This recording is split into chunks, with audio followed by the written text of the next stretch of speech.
মির্জা আব্বাস বলেন, আজকে নতুন স্লোগান ইনকিলাব জিন্দাবাদ থেকে সবাই সাবধান থাকবেন। এর অর্থ কি? দ্বিতীয় স্বাধীনতা কি? সেকেন্ড রিপাবলিক কাকে বলে? একটা বিশেষ পন্থায় তারা জাতির মধ্যে বিভেদ সৃষ্টি করার চেষ্টা করছে, আপনারা সতর্ক থাকবেন। আপনার সেই স্লোগান দুটির সম্বন্ধে একটু সাবধান থাকবেন। আজকে পত্রিকায় এসেছে, ওই স্লোগান দুটি দেখলাম, আমিও বুঝি না এর অর্থ কি। আমি কিন্তু এখনো বুঝি নাই কাকে দ্বিতীয় স্বাধীনতা বলে। আমি এখনো বুঝতে পারি নাই কি বলে দ্বিতীয় সেকেন্ড রিপাবলিক।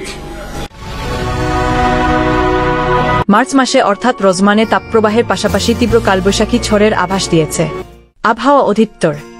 রোববার মার্চ মাসের দীর্ঘমেয়াদী পূর্বাভাসে এ তথ্য জানানো হয়।